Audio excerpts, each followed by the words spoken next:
ምን ማለትሽ ነው?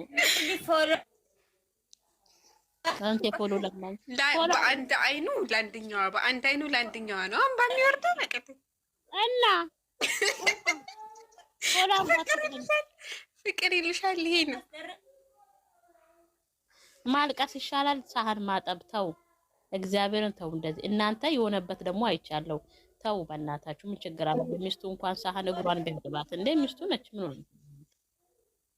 እግዚአብሔርን ተረጋጉ እናንተ። ምን ችግር አለ? ስራ አውቀው ነው እነሱ እንደዛ። አንቺ ኔትወርክ የለሽም ባክሽን ፍቅር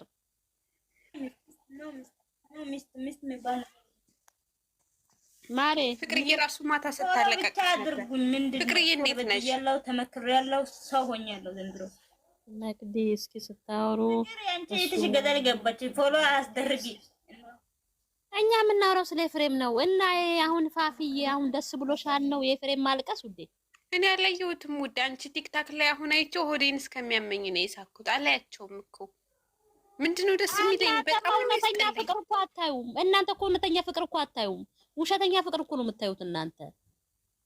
እንዴ እውነተኛ ፍቅር ነው ውሸት? እኔ ሃይሚን ስለምወዳት ብቻ ነው እሱ እነሱ ታነግኝ። አንቺ እዛ ቦታ እኔ አሁን ስምጥር ያልኩሽ እኔ ማየው እሷን ነው፣ ሌላ ማየ የለም እኮ። ይሄ ወንድ ልጅ ሲያለቃቅስ ደግሞ በጣም ነው የሚያስጠላኝ። ለፍቅር ዋጋ መክፈል ነው ይሄ መነፋረቅ። ምን ችግር አለ? ለፍቅር ቢያለቅስ ምን ችግር አለው? አይ መቅደዬ አሁን አያልቅስ ነው የምትይኝ? እንደዚህ ልቡ እንዲ እንትን እኮ ነው። ጥፋተኛ ከሆነ ይቅርታ ማድረግ እንዲደረግለት በስርዓት መለመን ምናምን ነው እንጂ ይሄ በአደባባይ መነፋረቅ ምናምን ወንድ ልጅ አይመጣውም። ሴት ልጅ ራሱ ምንድን ነው ይንቅሻል እኮ የእውነት። አሁን ለምሳሌ አንቺ ባልሽ ቢነፋረቅ አንቂውም። ወንድ ራሱ እኮ ከተነፋረቅሽ ምናምን ይንቅሻል። ለፍቅርሽ ዋጋ መክፈል ያለብሽን ነገር ዋጋ መክፈል፣ ካጠፋሽ ይቅርታ ማለት ምናምን ነው እንጂ ይሄ ሞት ኩል ተሰቀለ። አሁን እኮ ሞት ኩል አይደለም ያለው ማሬ። ይቅርታ አድርጊ። ለፍቅር ዋጋ አይከፈልበትም። ከፈለገ ገደል ይገባል። እኔ ለምነው ያኖረኛል። እኔ ለወንድ ፍቅር ሞት አለብኝ ደግሞ ፍቅር ስምሽ ፍቅር ናርዶስ ፍቅር ገደል ይገባል አሁን አንቺ ልታለቅሽ ናርዶስ በጣም ነው እንዲያለቀሽው። አልቅሶ አስለቀሰኝ ትላለች። ወይኔ አንቺ ግን ናርዶስ ነፍስሽ አይማርም። እግዚአብሔርን ማለት አበባ ነው።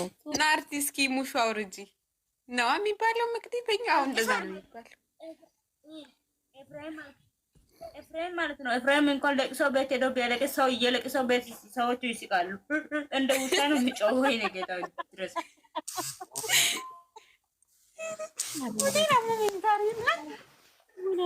አንቺ እውነቷን እኮ ነው። ግን ልጁ ግን አይተሽዋት ግን አንቺ እንዴት እንደሚሆን እግዚአብሔር እንዴት እንደሚሆን ግን እያለቀሰ ነው ወይስ ቪክስ እየተጠቀመ? ኧረ እኔ ምን አውቄ? እኔ አንቺን አውቃለሁ። እኔ ምን አውቄ? ጃኬት ውስጥ ገባ እኮ መቼ ያየው? እንባው ፈሷል። እናንተ እንባውን አላየሁትም። ባይዘው እኔ ብዙ ቀን ነው ሲያለቅስ የማየው ቲክታክ ላይ በጣም ብዙ ጊዜ። የሆነ ትንሽ ሲጣሉ ሁሌ ነው የሚያለቅሰው። ሙሾ ቢያወጣ ያዋጣዋል ይመስለኛል። አሁን ትቶ ሙሾ ቢያወጣ ለቅሶ ቤት እየሄደ ለሞተበት ቤተሰብ ምናምን ነው እኮ ሙሾ የሚወጣው እየገጠመ ይሄን አንቺ እኛን ለማሳመን እኮ እያልኳት ነው። ከታች አልቅሷ ስለሚፋፍዬ እንዴ እኛን ለማሳመን እኮ ማልቀስ አይጠበቅበትም። ምን ሆኖ ነው እንዴ? በቃ ትክክለኛ ስራ መስራት ነው ያለበት። ቆፍጠን ያለ ነገር ስራ ሰርቶ እንዴ ይሄን ያክል እኮ እናት እንዴ እሱ ስላለቀሰኛና ምን ግን ታውቂያለሽ መቅድዬ፣ አሁን ለምሳሌ ፋሚሊ ኑሮ ሁሉ ቢስቁበት እና ቢሳለቁበት ምናምን ቆፍጠን ይል ነበር። እንዲህ አለ እኮ የሆነበት ቦታ ሰድበውታል መሰለኝ በቀደም። እናንተ አለ ተመልካቾችን ብትሰድቡኝም የምትሰድቡብኝን ምክንያት አውቄያለሁ፣ ለምን እንደተናደዳችሁብኝም አውቃለሁ። ግን ምን ላድርግ? ቆይ 4 ዓመታችን ነው ብሏል በፍቅር። እንደው ሲያስበን እኛ ጂዶች ነን ሕፃኖች ነን ወይስ ካልተለቀሰ ዩቲዩብ አይከፍልም ተባለ? ምን ሆኖ ነው እሱ አሁን ፍቅረኛዬ እየመጣች ነው ከውጭ ብሎኛል የሚያታልለን? ምን እሷስ የምታለቅሰው አይተሻል?